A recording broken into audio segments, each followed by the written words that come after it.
got a really yummy South American recipe for you here. You could sort of link it to some Cuban flavors or even some Argentinian flavors. We're doing a bit of an Australian cheat because we really don't have access to a typical sour orange. So we're actually going to be combining citrus that we do have access to simulate a similar flavor for making our roast mojo chicken. So we're going to put a lot of garlic in. So we're gonna do 2 heads. Now we're gonna be roasting this at a low temperature for a long period of time. So we've got our chicken at room temperature. The younger the garlic as well, you can almost include some of the skin in this recipe because it has such a long, slow roast. So I just wanna take off those really gnarly end pieces where it connects with the root there. And then we're gonna give these a bit of a chop. Now the reason I cook this low and slow, rather than bringing the temperature for the chicken right up and then asking it to relax, we're just gonna sort of keep it at its relaxed constant temperature at 80 degrees. So we know it's gonna be cooked inside, but at 80 degrees, we're not gonna get that crisp outside. So towards the end, we're gonna increase the temperature to whatever your max on your oven can do, or in our case, we're gonna pop it at 200 to give you a starting temperature for about 15 minutes. We get a nice crisp outside. Gonna chop all of this. As I said, it's going to get some low, slow cooking. So I don't mind keeping some of that skin in. Some of it will start to dissolve during the cooking. Some of it will crisp up depending on if it's sitting in the liquid or sitting on the surface. Slide all of that straight into our dish here. We've got some jalapeno chilies. Now this is the only heat, only spice. So I'm going to include the seeds. I'm going to leave them in their nice sliced rings. You could de-seed and chop finely if you wanted to, but some of these again will be visible by the end of the cook.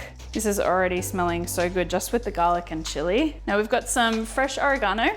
I do really love using fresh herbs where possible, and if you're growing them at home or if you're picking them up at your local markets, they're often a lot cheaper, a lot more plentiful and abundant. So all of that in as well. So we've got some citrus colored outfits on set today. So we've got an orange.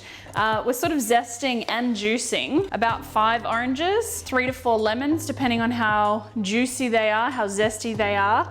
About 3 to 5 limes, again, depending on size and juiciness. So we're going to juice and zest all of those and then actually use the spent citrus to stuff our poultry with. You could use this with turkey instead of chicken if you wanted to. And you could just use turkey drumsticks and split them away from the bone. Drumsticks are really, really budget friendly and really tasty and can take the same sort of length cooking. So again, we're using the 3 different colored citrus, not just as an accessory to my outfit, but because we're trying to imitate the South American sour oranges. So we've got our lime here.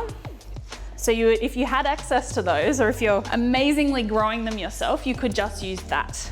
Just the zest of our last lemon. So again, you can zest it, or you could grate them on the side of your box grater. So all of that zest and the juice. Don't mind if you include some of the pulp, but try to avoid the seeds. They can, even though it's a long, slow cook, can get a little bit bitter. So just try and catch them, keep them out of it. All right, so all of our juice.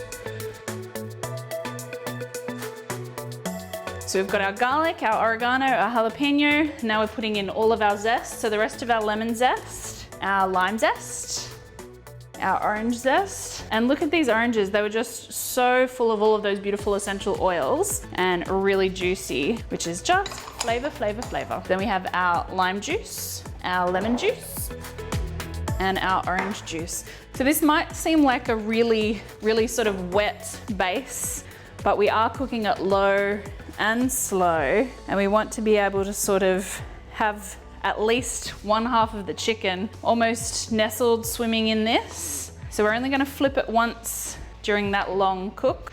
Don't want to lose any of that flavor. So all of that zest in there, and our other 2 flavors. So we've got more oregano, so dried, and some cumin. So just more flavor, flavor, flavor.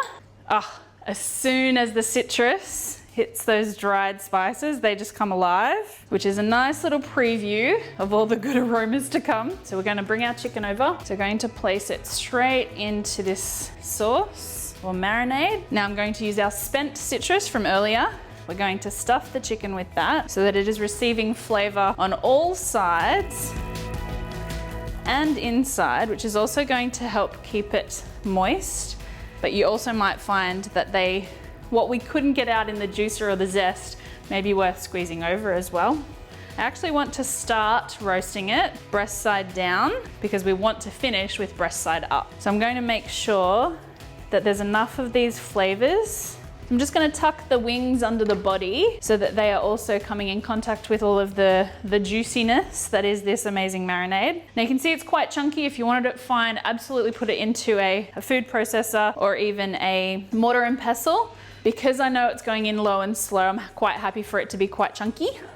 And you can see that the marinade or the sauce is coming up about a third, maybe a quarter of the way up our chicken. So it's going to be softening and really juicy and moist in that section. I'm going to put it into the oven like this for an hour at 80 degrees, flip it over, another hour at 80 degrees, and then crank our heat to 200 to 250, depending on how strong your oven is, so that we can get a nice browning and caramelization of that skin, and then we can serve it up. Our citrus-rich mojo chicken has had about 2.5 hours in the oven, so it's probably just cool to touch because we've given it some resting time. So with the citrus inside and with all of those extra juicy, tasty bits, you could actually blitz those with some yogurt or some sour cream to create sort of a taco sauce if you wanted to present this as a sort of a side to tacos or to nachos or with some other accompaniment. So you don't want to waste all of that flavor that you've gone to all of the effort of preparing and roasting. But there we have our beautifully golden outside, tender, juicy inside mojo chicken. Hope you'll give it a go.